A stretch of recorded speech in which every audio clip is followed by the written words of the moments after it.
আসসালামু আলাইকুম গ্রাম পাগল মানুষজন, আপনাদেরকে স্বাগত জানাচ্ছি ময়মনসিংহ জেলার ধোবাউড়া উপজেলার ঘোষগাঁও ইউনিয়নের জরিপাপাড়া গ্রাম থেকে। আজ আমি জরিপাপাড়া গ্রামের আনাচে কানাচে ঘুরে বেড়াবো, নিজে দেখব এবং আপনাদেরকে দেখাবো জরিপাপাড়া গ্রামের প্রাকৃতিক সৌন্দর্য। সো বন্ধুরা, আমার সাথে উপভোগ করতে থাকুন জরিপাপাড়া গ্রামের প্রাকৃতিক সৌন্দর্য। ময়মনসিংহ জেলার ধোবাউড়া উপজেলা থেকে প্রায় 6 কিলোমিটার উত্তর দিকে অবস্থিত সবুজ ধানক্ষেত এবং প্রকৃতি ঘেরা এই গ্রামের নাম হচ্ছে জরিপাপাড়া। কৃষিজীবীরাই কৃষি প্রধান এই গ্রামের মূল বাসিন্দা। স্বতন্ত্র বৈশিষ্ট্যের মোহনীয় প্রাকৃতিক সৌন্দর্যে ঢাকা বাংলাদেশের প্রত্যেকটি গ্রাম। গ্রামগুলোর অপার সৌন্দর্য একই সঙ্গে নয়নাভিরাম ও বৈচিত্র্যময়। প্রত্যেকটি ঋতুর পরিবর্তনের সাথে সাথে তার পাল্টে যায় নতুন রূপ, নতুন বৈশিষ্ট্য। যদিও ক্রমাগত নগরায়নের ফলে গ্রামের সৌন্দর্য এখন হুমকির মুখে। গ্রামের নানা ঐতিহ্য এবং রূপ আর সৌন্দর্য আর দেখতে পাওয়া যায় না। তবু যা টিকে আছে তা কতটুকু বা উপভোগ করতে পারি আমরা। গ্রামের মনোলোভা সৌন্দর্য অবগাহন করতে তাই তো পল্লী কবি জসিমউদ্দিন আকুল কণ্ঠে ডেকেছিলেন নিমন্ত্রণ কবিতায়। সবুজের চাদরে মোড়ানো অপরূপ সৌন্দর্যের দেশ বাংলাদেশ, এদেশের প্রাকৃতিক দৃশ্য শোভা সকলকে মুগ্ধ করে। বাংলাদেশের প্রাকৃতিক সৌন্দর্যের রূপ খুবই বিচিত্র। এদেশে হাওর বাউর বিল নদী মাঠ ঘাট আকাশ পাহাড় অরণ্য দেখে আমরা মুগ্ধ। পৃথিবীর বৃহত্তম বদ্বীপ বাংলাদেশ প্রাকৃতিক সৌন্দর্যের এক লীলা নিকেতন। এদেশে রয়েছে উঁচু নিচু পাহাড়, সুশীতল সাগর, অবারিত মাঠ, সুবিস্তৃত সুনীল আকাশ, যা এক অপূর্ব চিত্রহারী সৌন্দর্যের সৃষ্টি করেছে। নদীবিধৌত সরস ভূমি বলেই হয়তো এখনও অনায়াসে অসংখ্য বৃক্ষ জন্মে, যা সবুজের সমারোহের সৃষ্টি করে। সরকারি হিসেবে বাংলাদেশের গ্রামের সংখ্যা প্রায় 70,000-এর মতো। নদী প্রধান দেশ হওয়ায় বাংলাদেশের অধিকাংশ গ্রামের সাথেই নদীর নিবিড় সম্পর্ক। গ্রামের অধিকাংশ মানুষের জীবন জীবিকার সাথে নদীর সম্পর্ক রয়েছে নিবিড়ভাবে। পদ্মা, মেঘনা, যমুনা, সুরমা, করতোয়া, ব্রহ্মপুত্র সহ 2 শতাধিক নদী বয়ে গেছে অধিকাংশ গ্রামাঞ্চলের বুক চিরে।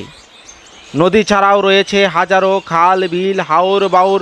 প্রত্যেকটি গ্রামেই দেখা মেলে জলাশয়। বাংলাদেশের গ্রামগুলোর নাম যেমন চমৎকার, মনে ব্যঞ্জনা সৃষ্টি করে, তেমনি সুন্দর অধিকাংশ হাওর বাউর বিলগুলোর নামও চমৎকার। যেমন হাকালুকির হাওর, টাঙ্গুয়ার হাওর, চলন বিল, ডাকাতিয়া বিল, তামা বিল।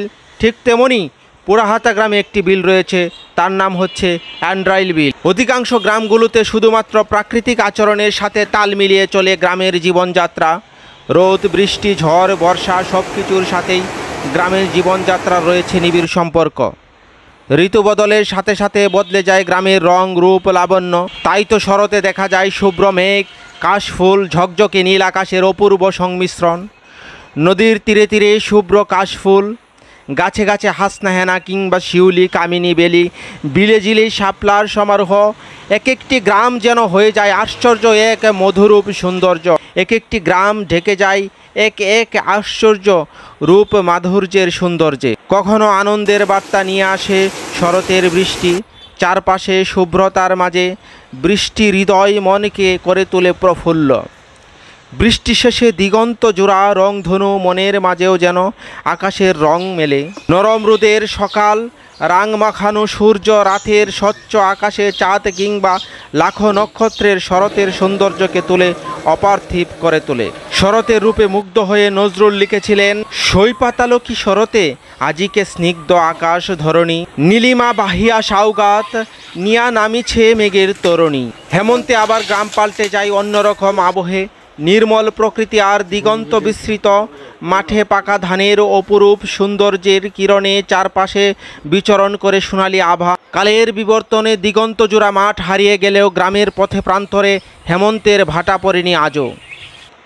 পাতা জড়া এ ঋতুতে ফুটে কামিনী, অপরাজিতা, গন্ধরাজ, মল্লিকা সহ নানা রকম ফুল। নবান্নে উৎসবে পিঠা পায়েস আর নদী নালা খাল বিলে হাঁটু পানিতে দেখা যায় মাছ ধরার উৎসব। মাঠ জুড়ে পাকা ধানের সোনালি রূপ সৃষ্টি করে হৃদয় ভোলানো আবহে। তবে গ্রামের রূপ সবচেয়ে বেশি পরিবর্তন আসে বর্ষায়। চারদিকে থই থই পানিতে গ্রামগুলো যেন ভেসে থাকে। সে এক অপরূপ দৃশ্য। রিমঝিম বৃষ্টি আর মেঘ বাদলের লুকোচুরিতে প্রাণ ফিরে পায় প্রকৃতি। ডালে ডালে ফুটে দৃষ্টিনন্দন কদম। বৃষ্টি ও বন্যায় ঝকঝকে চকচকে প্রাকৃতিক সৌন্দর্যকে এড়িয়ে যাওয়ার সাধ্য আছে কি কার? তবে সবুজের সমারোহ বাংলাদেশের প্রত্যেকটি গ্রামেরই সাধারণ বৈশিষ্ট্য। ছবির মতন গ্রামগুলো সৃষ্টিকর্তা যেন এঁকেছেন আপন মনের মাধুরী মিশিয়ে। সব গ্রামেই চালতা, বেলি, নয়নতারা, কামিনী, অপরাজিতা, কাঁঠাল চাপা, দোলন চাপা, শিমুল, ঝুমকু জবা, শাপলা, জারুল, ঘাসফুল সহ হাজারো প্রাকৃতিক ফুল গ্রামগুলোর আনাচে কানাচে ঝোপে জারে শোভাবর্ধন করে আপন মহিমায়।